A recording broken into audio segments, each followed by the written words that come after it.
너 혹시 땀을 비오듯 흘리며 가파른 산길을 오르는 사람들 보면서 이해 안 간 적 없어? 숨은 턱 끝까지 차오르고 무릎은 끊어질 것 같은데 대체 그 고생을 왜 사서 하는 걸까? 어차피 몇 시간 뒤면 다시 내려와야 하는데 말이야. 만약 네가 등산을 단순한 자기 학대라고만 생각했다면 오늘 이 영상부터 끝까지 봐. 내 뇌가 고통을 어떻게 쾌락으로 세탁하는지, 그리고 왜 우리가 정상을 정복했다는 착각에 중독되는지 그 소름 돋는 이유를 알려줄게. 심리학에는 피크 앤드 법칙이라는 게 있어. 인간은 어떤 경험을 기억할 때 전체 과정이 아니라 가장 강렬했던 순간과 마지막 순간만 기억한다는 원리야. 산을 오르는 내내 죽을 것 같았던 수만 번의 발걸음은 정상에 서서 경치를 보는 짧은 쾌감 하나에 모두 삭제되어 버려 내 뇌는 고통스러웠던 기억을 슬쩍 지워버리고 정상에서의 정복감만 박제해 두는 거야. 그래서 하산하자마자 무릎이 아파 비명을 지르면서도 입으로는 다음엔 어느 산에 갈까라고 말하게 되는 거지. 사실 네 뇌는 아주 지독한 거짓말쟁이야. 수천 칼로리를 태우며 근육이 찢어지는 비명을 질렀던 그 시간들은 싹 잊어버리고 정상에서 찍은 사진 한 장에 담긴 그 찰나의 희열만 기억하도록 설계되어 있거든. 결국 네가 등산에 다시 가는 건 산이 좋아서가 아니라 내 뇌가 조작해놓은 가짜 기억에 속고 있기 때문이야. 고통은 사라지고 영광만 남는다는 이 비효율적인 뇌의 보상 체계가 너를 다시 그 험한 산길로 밀어넣는 셈이지. 지금 내 등산화에 묻은 흙은 네가 겪은 고통의 흔적이지만 내 머릿속에 남은 건 오직 정복의 달콤함 뿐이야. 똑같은 산인데 왜 케이블카 타고 올라갔을 때보다 직접 올라갔을 때 풍경이 훨씬 더 아름답게 느껴지는지 알아? 그건 네 뇌가 네가 쏟은 땀과 고통의 보상을 주기 위해 가치를 뻥튀기 하고 있기 때문이야.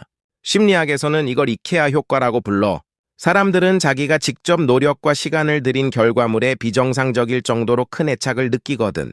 네가 험한 바위를 타고 숨을 헐떡이며 정상을 밟는 순간 내 뇌는 이렇게 속삭여.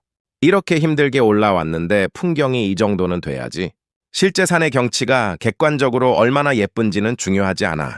중요한 건 네가 그 풍경을 얻기 위해 얼마나 처절하게 고생했느냐야.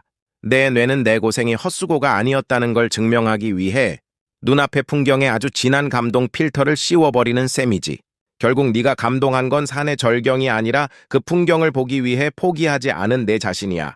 사람들은 풍경을 보러 산에 간다고 말하지만 사실은 자기 자신의 가치를 확인하러 가는 거지.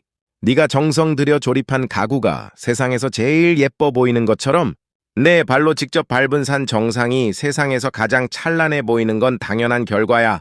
드디어 정상에 서서 발 아래 펼쳐진 세상을 내려다볼 때 그 짜릿한 기분 느껴본 적 있어? 구부정하게 걷던 사람들도 정상에만 서면 약속이라도 한 듯 허리를 펴고 세상을 굽어 살피지. 이건 단순히 경치가 좋아서가 아니라 내 유전자에 깊게 박힌 생존 본능이 깨어났기 때문이야. 원시 시대부터 높은 곳을 차지하는 건 생존을 위한 가장 강력한 무기였어.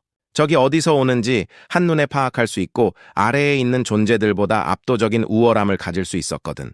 그래서 우리 뇌는 높은 곳에 올라가 아래를 내려다볼 때 본능적인 안도감과 지배감을 느껴. 등산은 현대사회에서 억눌려 있던 내 권력욕을 가장 합법적으로 해소하는 방법이야. 산 정상에 서서 세상을 아주 작게 내려다보는 순간 너는 잠시나마 이 세상의 주인이라는 짜릿한 착각에 빠지게 되는 거지. 너는 지금 단순히 건강을 위해 걷는 게 아니라 네 안에 숨겨진 지배자의 본능을 확인하고 있는 셈이야.